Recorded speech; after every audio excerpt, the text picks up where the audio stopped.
Dear friend, can I share something with you today? Something that might shift the way you see your thoughts and even the way you see your mind. Maybe you're not overthinking. Maybe you are holding something in. Because most of the time, what we call overthinking, it's not actually too many thoughts. It is something quiet, something deeper, unprocessed emotions. Yes, it could be feelings that were never expressed, conversations that were never completed, moments that were never fully released.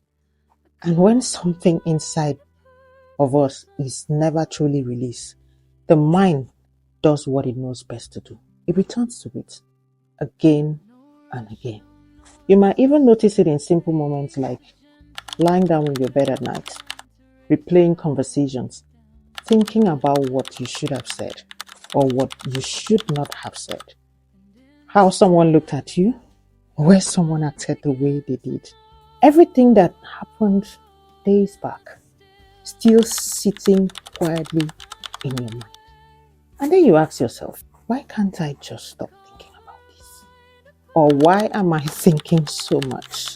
Perhaps the better question should be, what am I still holding in? Yes, because the mind does not like unfinished stories. It keeps returning to them, not to punish you, but to try and make sense of what you never made clear. And this is not weakness. Trust me, it is not even lack of discipline. It is simply something inside you still asking to be acknowledged. So when you try to silence, or when we try to silence our thoughts, we distract ourselves. We stay busy. We push it down and we say, I'll deal with it later. But later never comes and it is still there. That is where journaling begins to make sense. Not as a system, but as a place where what is inside you can finally move onto paper.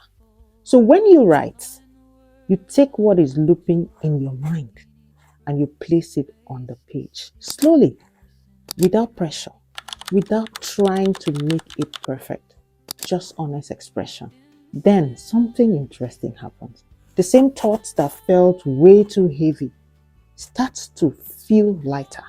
The emotions that felt overwhelming begins to lose its sharpness because they are no longer trapped inside repetition. They have been expressed, they have been seen, and they have been acknowledged. And now your mind starts to settle. Not because the situation suddenly disappeared, but because you finally give it a place to land.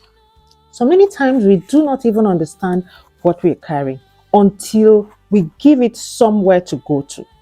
So maybe today, the real question is not how do I stop thinking, but what is still sitting inside me unspoken.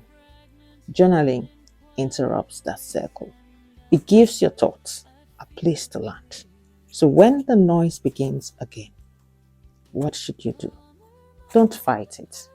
Write it and let it settle in your page instead of looping in your